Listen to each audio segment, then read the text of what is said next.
Welcome to Just Participation's final episode of Season 1. Today, we're going to have more of a laid-back conversation with the student team that brought you the season, talking about how the podcast developed, how things came together, and just the overall behind-the-scenes production. I've been introducing every guest on every episode so far, so this time, I'm just going to leave it to you guys. Yes, who are you guys, and what do you do? I guess I'm going first. So to start off, my name is Sara. And I used to go to McMaster when I was getting my master's degree. I got a master's in history, and my studies kind of focused on human rights and sexual violence in the Democratic Republic of Congo and Central Africa. And I studied under Dr. Vawa. And I was an RA with the Human Rights Cluster, and through that, I got to work with Just Participation in the podcast. And I would say my role was a producer and social media manager. Hi, I'm Nadim. I'm doing my master's in history at McMaster as well. I am the editor for this podcast. And my name is Zeynep. I write the questions with Sara and I host the podcast. I'm in my fourth and final year of political science at McMaster. Ever since we started the podcast, all of you had so much changes in your lives.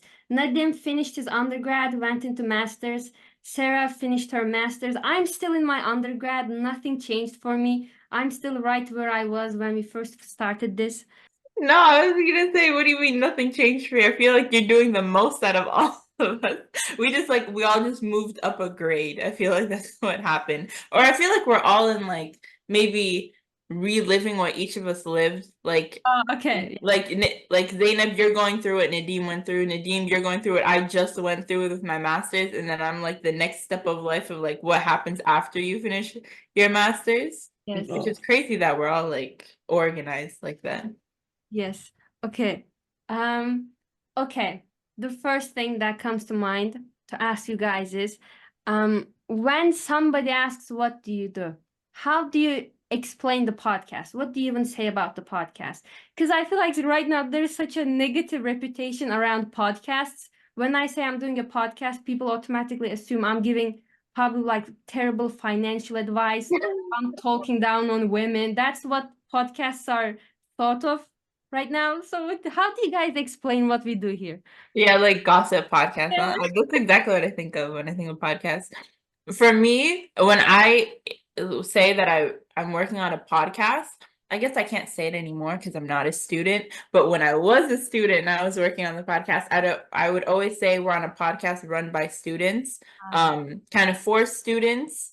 But not specifically for students, for everyone, but kind of cater to breaking down research that students would understand, whether you're a high school level or a graduate level or undergrad level. But I think I hate saying one of the things that this isn't really answering your question, but I hate saying political podcast because we're not a political podcast. But I would say we're a human rights podcast that breaks down different geopolitical and socioeconomic factors that researchers and professors and other students have researched and finding different niches and seeing how different research can come together and find something in common or how they're completely different. I usually just say, I work on an academic podcast that interviews researchers about human rights and democracy. Wow, that was good, Nadim. I should have said that instead of all that academic It's just podcast. I'll use that in the future. Yeah, I just said it's about democratic participation. That's all. Oh, did I complicate it? Yeah, I mean, if they have more questions, we have a link tree. Please go there. Yeah, that's good. And there is, I want to, I don't know if you know about this, Sara, but I have a question for you. I don't think I've told about this to you before, but do you know who came up with the name of this podcast? Oh, I think I was always assuming, I guess the one thing that I came into this podcast after you guys already recorded the first episode. So I assumed you guys just came with it together before I got there. No, it was actually Nadim's idea. I don't remember if he even, I don't know if you even remember this, Nadim, Yeah. but you came up with this. You know that, right? Yeah, I know. Yeah, because I found the very first documents we sent each other, the first emails we sent each other, and there you have a document where you're saying, I have this idea, let's do it about participation, and let's name it Just Society. First you said Just Society, and then in the second document Oh, to Just Participation, and you're explaining, oh, it's a wordplay, it's this. It was so nostalgic to go over the document. I didn't know that, by the way. Yeah. Crazy. Well, how did you come up with the Just Society? Me? Yeah, how did that come up? And then how did it turn into Just Participation? I cannot remember. I was just throwing out ideas. I like writing stuff down. I was like, oh, just, it means it's a word play on like just, like, justice, and just like, it's just, Yeah.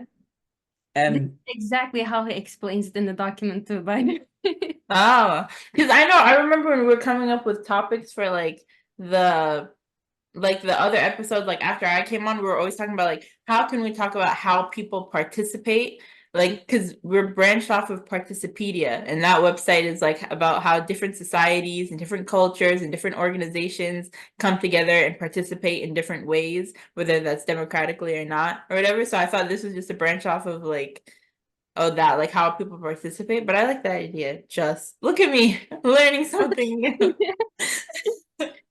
Learning about the podcast you've been working on for years, Sarah. I guess that's another thing.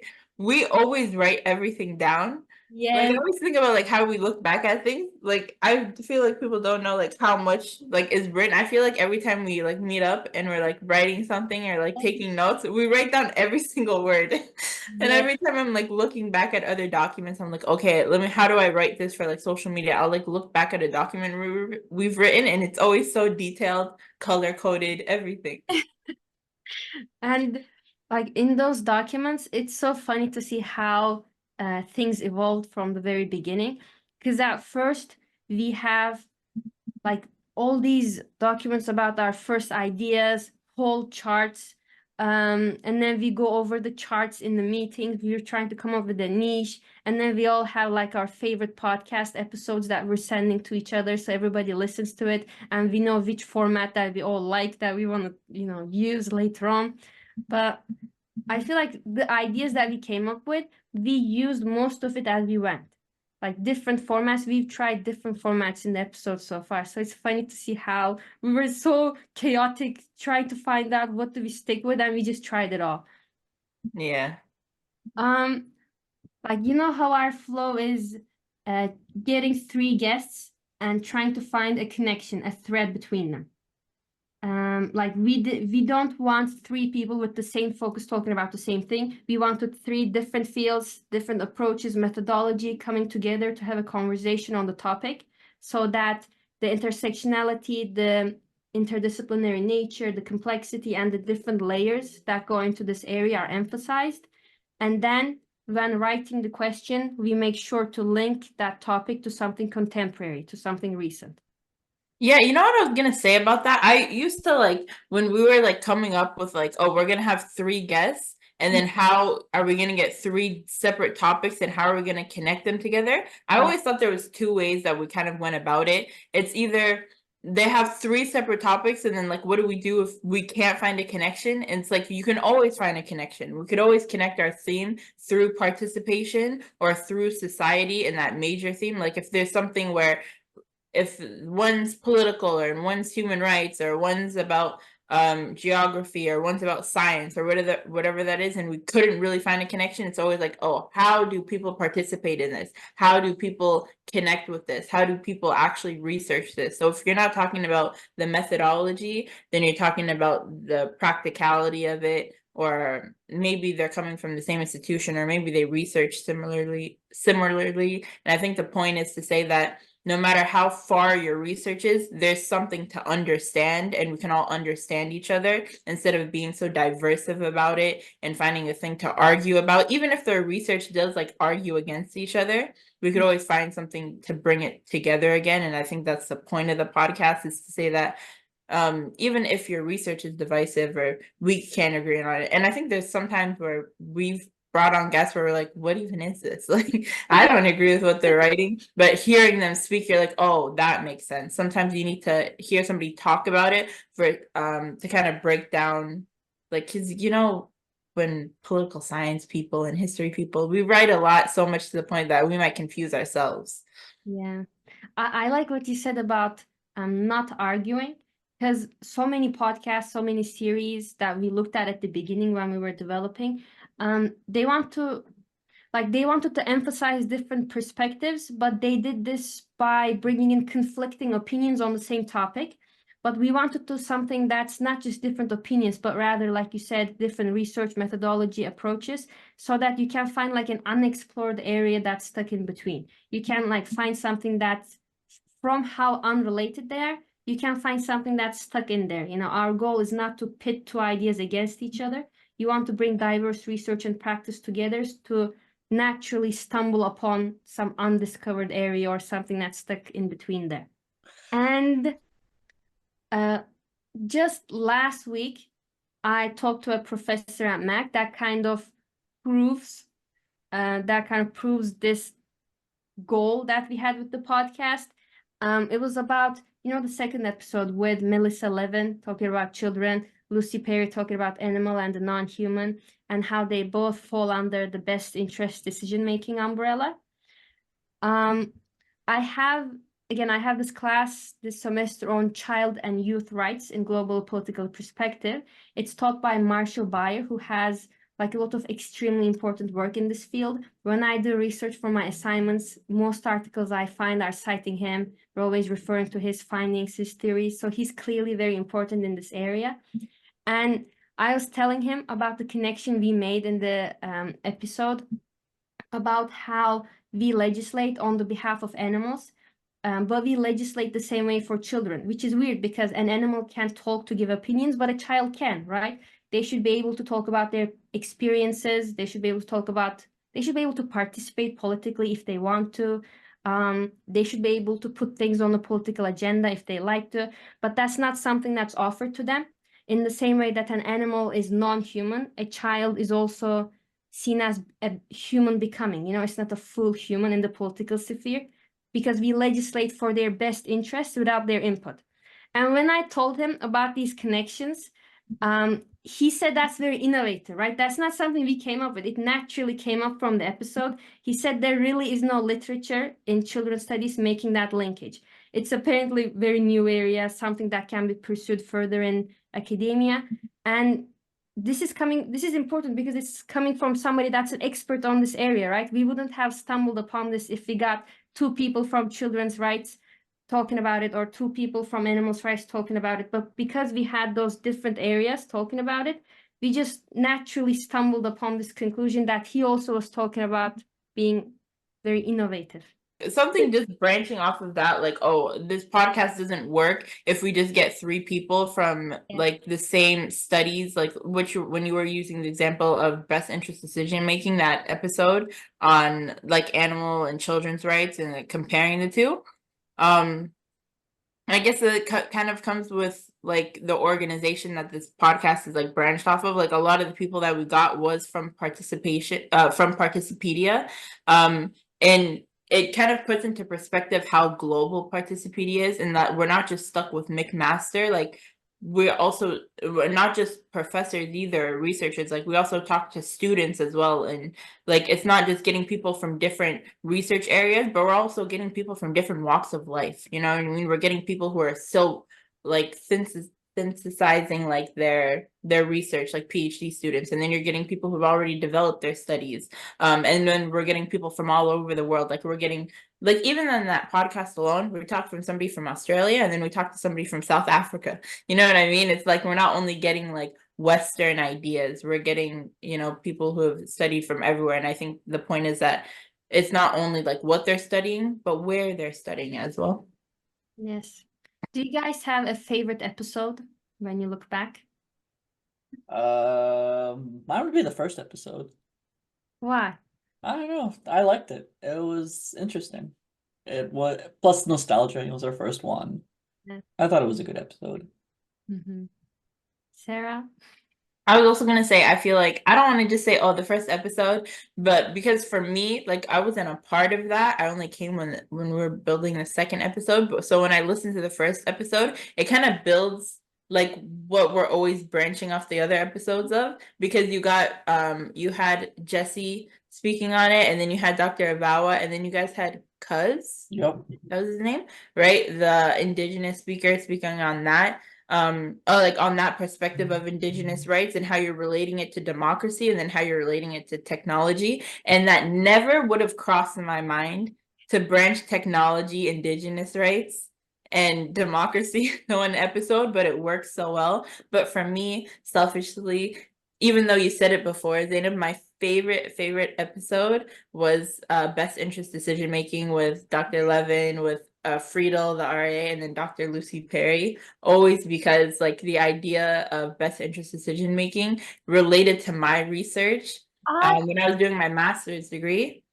Because like Yeah. I said before, when I was studying and I was working on because I think we recorded that episode when I was in my second semester of my master's, and that's when I was like kind of like freshing up on my thesis paper, and I think I was putting in my proposal like for my MRP, and then because my focus was on sexual assault in African countries and how it's done by officers, but mostly how it's done more frequently to children. And then in that episode, we're talking about children's rights. And a lot about what I was writing in my own research was about how the United Nations is responding, how these civil societies are making laws, like how they responding to it.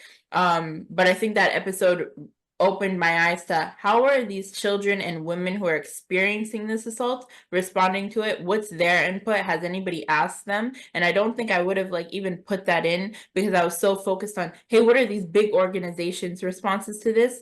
You kind of neglect the victim in your own research when they're already being neglected in real life. So I think it's my favorite episode because I was able to apply what like sitting like in the episode and hearing from them, I was able to apply that to my own research.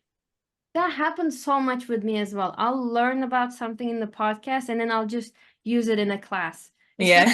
Seminars, people will be like, wow, where do you know that from? Somebody told me, to be honest. It's not Yeah. like because of that same reason, my favorite episode is the 5th episode about arts-based social justice work. Oh yeah. Because I had like so many art classes, a lot of like gender classes and stuff, and I always quote what I heard from them in my classes. I always use those. And you know, all three of us saw Marcus Ware's performance with the films before the podcast, and then we saw Akbari Dibawar's play, and we had already talked to Ardias Gamboa about her work beforehand in person. So it was just, you know, very cool to ask guests not only about their work, but having seen that work beforehand. You foresee it, and then they talk about their process behind it, and then you give your insights about it, and you can see their reaction to it. It was just very interactive. That was my favorite episode. You also did a great job with editing that episode, Nadim.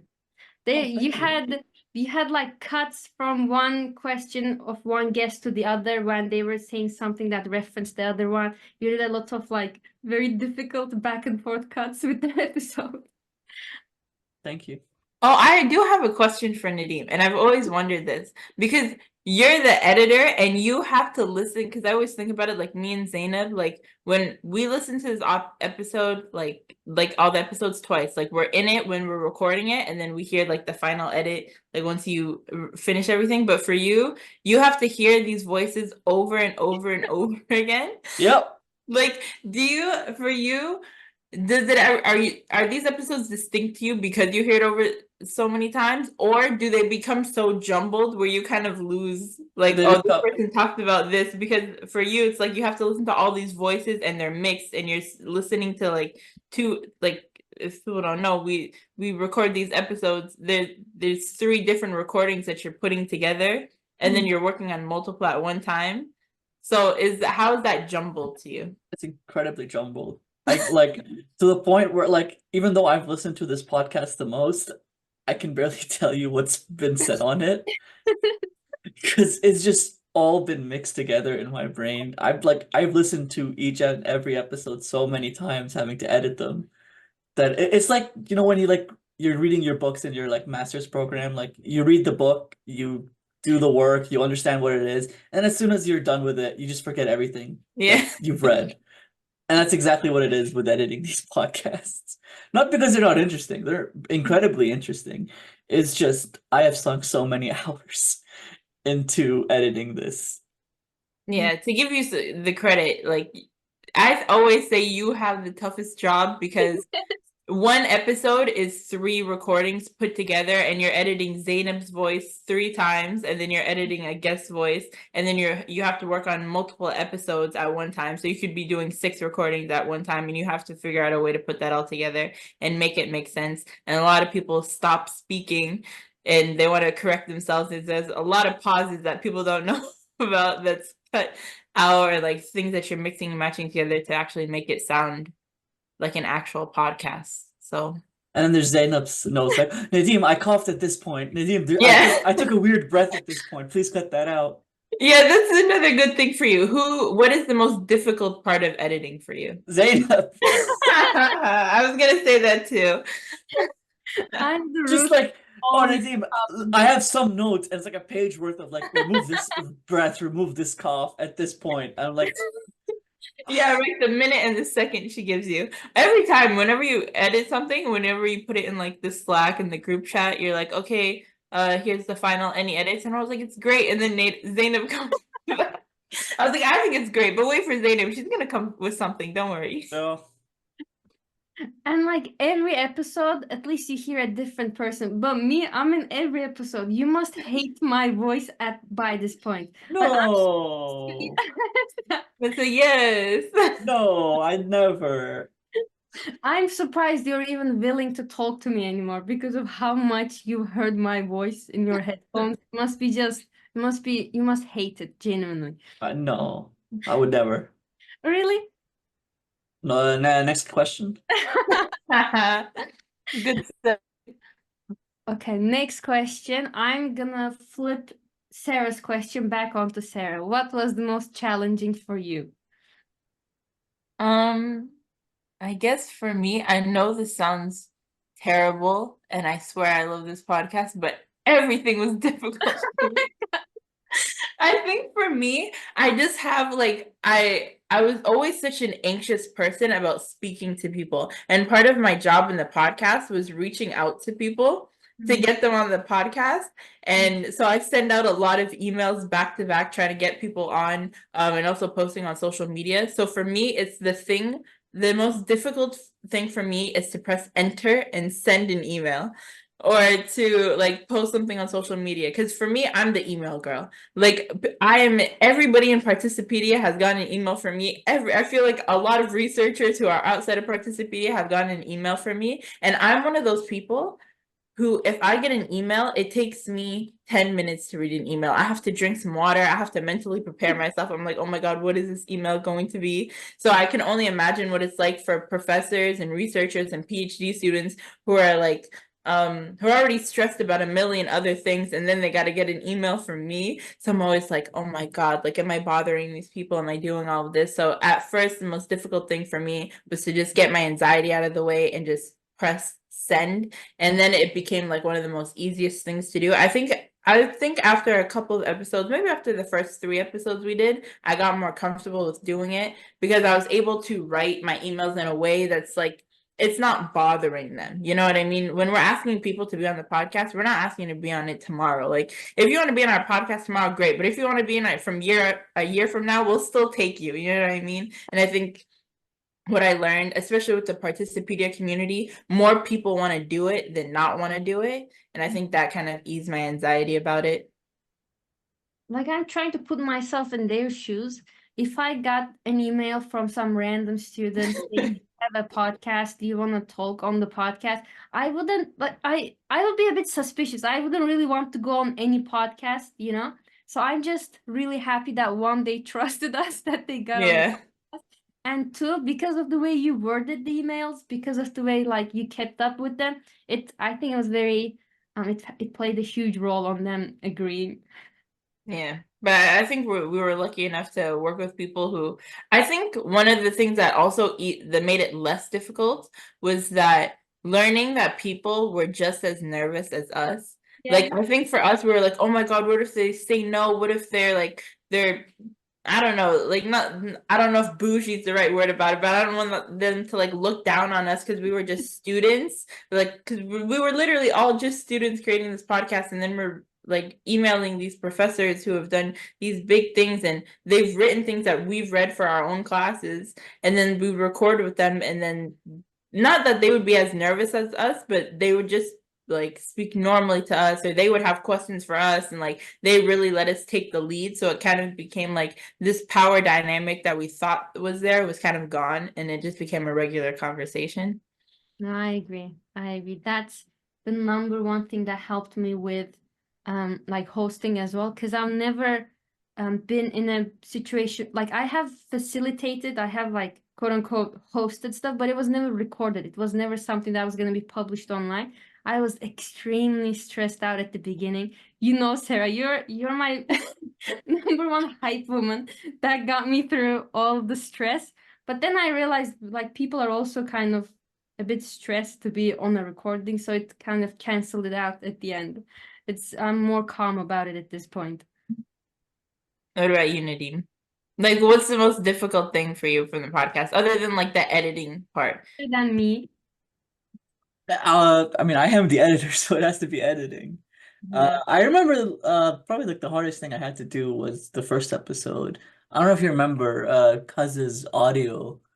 Originally, you couldn't hear it. Like it was so jumbled. It was like Yes, yes. like it was like, and I remember like getting it like the recording, and I was like, what the hell am I gonna do? Like, I just got this job, and I'm like, I don't want to screw it over. And so like I spent 10 hours probably like researching how to fix jumbled audio, and I managed to get it to the point where he can actually hear what he's saying. And I had to like download an Adobe software. You do the free trial Yeah. trick. And I had to keep doing that. And I got this like new editing software. I had to figure out how to work it just so I can fix this audio, because the editing software I was using could not fix it. And that was probably the hardest thing I did for this I podcast. didn't even know that, because like when I listened to the first episode, it was all good.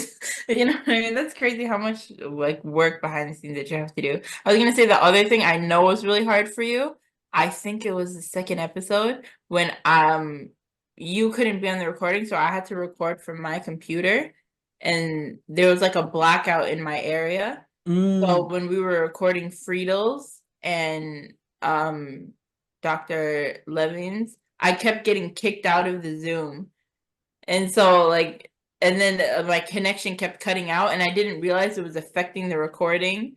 So there was a bunch of like the words that were all jumbled, and a bunch of the podcasts that kept cutting out. So then every time I kept getting on the Zoom, Zeynep would have to like re-ask the question because I kept getting kicked out. Yeah, I remember that. That was, oh yeah, and like I had to go back and like cut so much out just to make it legible, because a lot of it was like they start speaking, and then it just cut, and then like just suddenly they're saying something completely different. Yeah.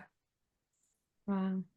Yeah, I guess because we don't make it easy because we're a virtual podcast, like because we're like literally interviewing people who are from different places. Like we can't, everything has to be virtual. So it's like not only editing all these voices, you got the technical difficulties as well. That you wouldn't notice now because you killed the editing. Oh, thank you. Exactly. Okay, after all of this negativity, what's the most fun, I guess? Let's transition to more positive stuff. Like something you look back on, remember positively.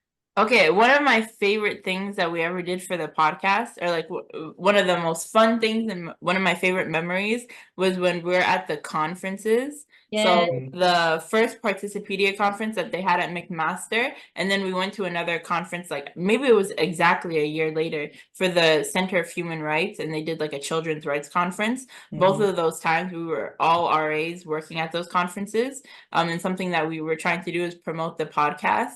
Yes. And I remember they gave us like these name tags and they asked us like write something, oh, talk to me about whatever. And we all wrote the podcast because we're all trying to promote the podcast. And I remember being so scared because there was like a bunch of people that we emailed to be on the podcast, or there's all these people that we read about or we've only ever seen on Zoom, and then we were like seeing them in person, and I was so scared to go up to them. And then you just have Zeynep, the most quiet out of all of us, going, "Hey, what's your name? You're on the podcast. You went to everybody, and you were the most social." And then I think because the podcast was multiple days, and I remember the second day, everybody knew who Zeynep was. You were like the most popular at the company. Zeynep from the podcast, and everybody was talking to us about it. And I remember even for like the centers, the Center of Human Rights, when they had their conference, we were like recording them because we were asking questions for like their social media or whatever. And then every time somebody like finished like their 2-minute answer to the question, we're like, "That was great. You should be on the podcast." We all got really comfortable with it. It's like going door to door trying to sell a product. Like we were tracking down people trying to get them on the podcast. But it did work. How many people did we get from you going to that conference? And then I think a bunch of people after that were on the podcast. Yeah, that's true. You, Nadim? I know. I'd say the conferences as well. The conferences are a lot of fun. You have to meet so many people from like all over the globe. Yeah. Yeah. For me personally, I really liked staying in the Zoom after Oh yeah.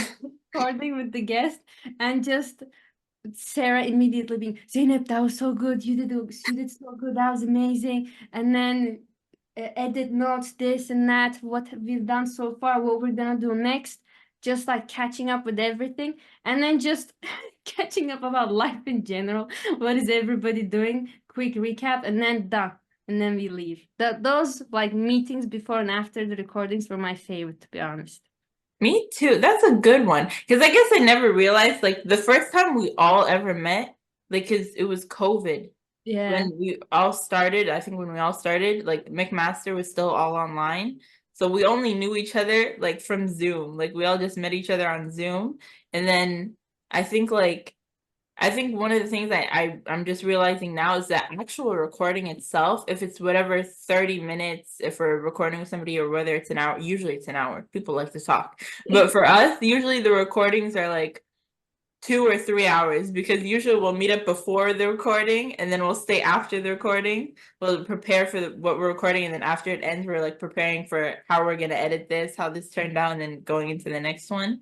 And you know, I think that's what made us like friends in real life, from coworkers to friends, is the hanging out after the podcast and working on what we're gonna do next, and then just talking to each other. Yeah, I agree. I mean, you're no longer a McMaster, but Nadim and I still sometimes see him at the history floor. He can't escape my voice. Yeah, I was like TAing last semester. I was like, "Oh, I got a new job. I'm loving it." And then like halfway through the semester, Zeynep joins and it's like, "Oh, I'm the new TA, and it's the same class as you. And now I have to see you every week for the meetings." I'm like, "Oh my God, I can't escape her." Specifically my voice. My voice is tracking you down everywhere. Yeah, I'm missing out. When you look back, any specific thing, any specific moment that stands out to you guys that you remember forever about this season? For me, if I can go first, a moment that stood out to me specifically, and I think it's kind of gonna relate to like, oh, what's your favorite episode? But a moment for me was when we interviewed Jenna and Joyce, Yes. the Harvard students who were the RAs for the Democracy Across Borders, because I think that was because we've interviewed other RAs before, but it was about like Friedel's research, or when we interviewed George, and then Amrith. Yes. Yeah, when we interviewed them, it was kind of about their research, but when we interviewed Jenna and Joyce, it was about what it was like being an RA for Participedia and their cluster.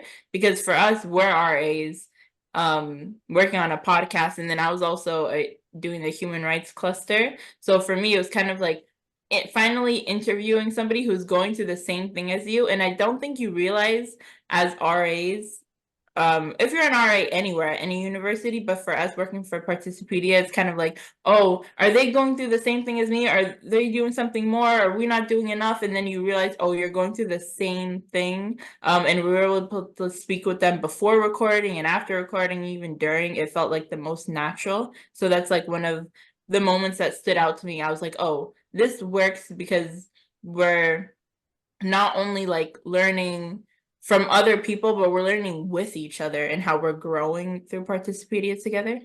Yeah. I related to them mostly because they're also undergrads. They're the only two undergrads we've had so far. That's why it was the most chill conversation I've had with any guest show so far. On the topic of like learning together, I really liked like how we gave consultancy to a couple podcasts. Oh yeah. First, again, some people that contacted us from Harvard and then another university doing their podcast. I just really like those meetings too, because like as we were going through with this, we made a lot of sometimes mistakes and then we changed things. We always adjusted our routine to things. So it's just good to share what we know from those mistakes and telling it to other people, just sharing that experience with people that are also gonna go through the same thing was nice. Oh, I have a good one. Yes. Like, and maybe this goes with like a fun fact about the podcast, and maybe we can transition into that as well. Like, one of my favorite moments, because we always talk about like for the podcast, like we record and then like we talk to each other before we start recording, and then we after the guests leave, we stay on the recording. Well, we stop recording, but we're in the meeting for like another hour after that. One of my favorite moments is obviously just speaking to each other about like what we're doing next, but like learning things about ourselves. And one of my favorite moments that I learned about all of us that we all have in common is that we're all Virgos. And that we're all very super organized, but I think a fun fact is that it's run by 2 Virgo women and then Nadim, the Virgo man. And one of the things that always happens on this podcast, every single episode, is me and Zeynep showing up to the recording probably like 30 minutes or 15 minutes before the recording, and then Nadim stressing Zeynep out by only showing up 5 seconds before we're supposed to record. Finally, something against Nadim. This episode shouldn't be all against me. Finally, something about this man. Look, the recording meeting says 12 p.m. I'm showing up at 12 p.m. Why would I show up at 11:30 if we're not doing anything at 11:30? To prepare. I am prepared at 12.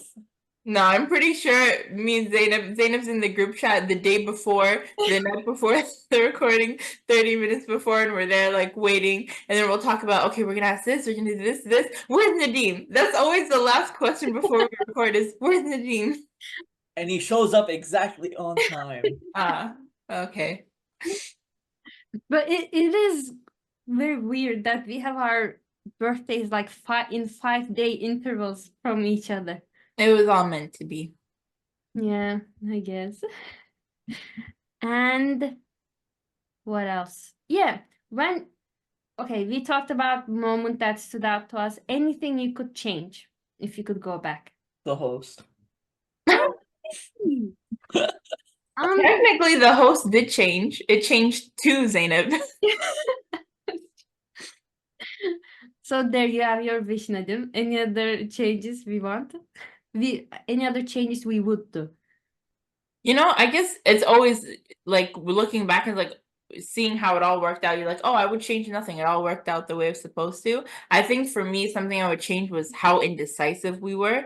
I think sometimes when we were working on an episode, we were digging too deep into it to the point where we strayed from a thing, and then we always go back to our original idea. And I wish we just kind of trusted our gut and trusted our research and kind of just go with what we wanted to go to originally. But I think in the beginning, we're very self-doubting, and I think that's a lot of it was because we were students and we were like, oh my god, we're talking to these big people and we were so scared.